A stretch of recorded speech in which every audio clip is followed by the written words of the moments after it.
உங்கள் வீட்டில் ஒரு கப்பு பாசிப்பருப்பு இருக்கா? அப்போ உடனேயும் இந்த ஸ்வீட் ரெசிபியை செஞ்சு பாருங்கள்.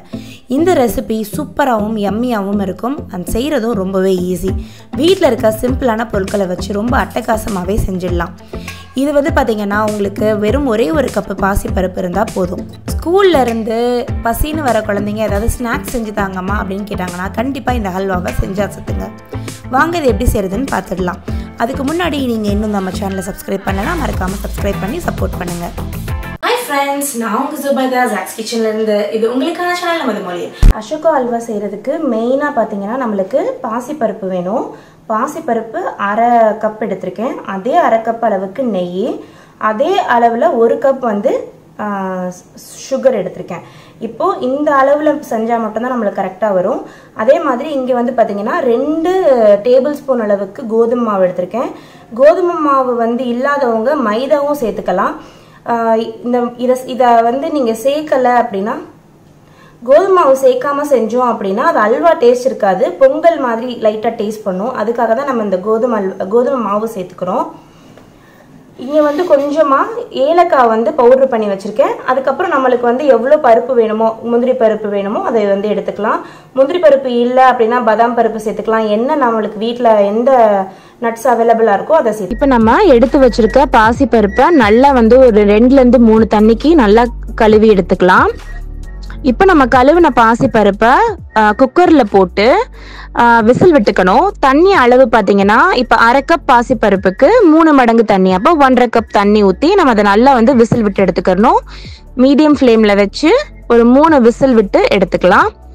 இப்போ பாருங்க, நல்லா உங்களுக்கு பாசிப்பருப்பு நல்லா சாஃப்டா மசிஞ்சு வந்துருச்சு. இப்போ வேக வச்ச பாசிப்பருப்பை ஒரு மிக்சர் ஜார்ல நம்ம மாத்திட்டு நல்ல சாஃப்டான பேஸ்டா அடிச்சு எடுத்துக்கலாம். தண்ணி எல்லாம் எதுவுமே ஊத்தாம அடிச்சு எடுத்துக்கலாம்.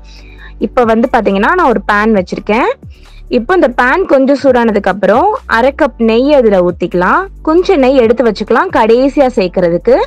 நெய் நல்லா சூடானதுக்கு அப்புறம் இதுல முந்திரி பருப்பை போட்டு ஃபர்ஸ்ட் நம்ம முந்திரி பருப்பை வறுத்து எடுத்துக்கலாம். இப்ப முந்திரி எல்லாம் சூப்பரா நல்லா வறுத்தாச்சு பாருங்க.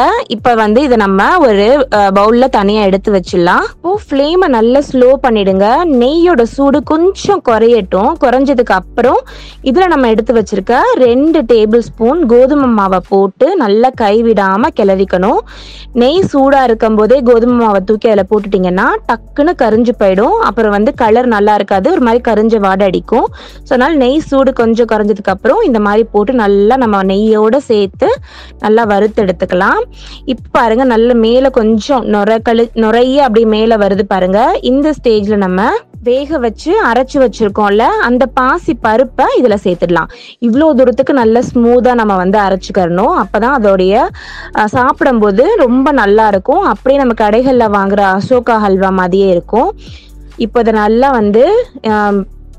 நெய்யோட சேர்த்து அப்படியே சுருள நம்ம வதக்கணும். இப்போ பாருங்க, நல்லா நம்ம சுருள வதக்கியாச்சு. சைட்ல இருந்து லைட்டா அந்த நெய்யெல்லாம் வெளியே வர ஆரம்பிச்சிருச்சு. இன்னும் கொஞ்ச நேரம் நல்லா அப்படி ஒண்ணு சொன்னாப்புல விழுகணும். அப்படி நம்ம அல்வாலாம் நம்ம கோதுமை ஹல்வா கிண்டும் போது எப்படி ஒண்ணு சொன்னாப்புல அப்படியே சேர்ந்து ஃபோல்ட் ஆகி விழுகும்ல, அந்த மாதிரி. இப்போ நான் ஒரு 5 மினிட்ஸ் வதக்கியிருக்கேன். இன்னும் கொஞ்ச நேரம் நம்ம கிண்டிட்டே இருக்கணும். இப்போ ஒரு கிட்டத்தட்ட 10 நிமிஷம் நல்ல சுருள நம்ம அதை கிண்டியாச்சு. நல்ல ஒரு கோதுமை ஹல்வா நம்ம கிண்டும் போது எப்படி ஒரு பதம் இருக்கும்ல, அந்த மாதிரி வந்துருச்சு. சைட்ல எல்லாம் நல்ல நெய் பிரிய ஆரம்பிச்சிருச்சு. இப்போ இதுல அரை ஸ்பூன் அளவுக்கு ஏலக்காய் தூள் சேர்த்துட்டு அதுக்கப்புறம் நம்ம எடுத்து வச்சிருக்க சுகரையும் சேர்த்துடலாம். அதுல சேர்த்துட்டு நல்லா கிண்ட ஆரம்பிச்சிடலாம். சுகர் சேர்க்கவுமே கலர் மாற ஆரம்பிக்கும் லைட்டா.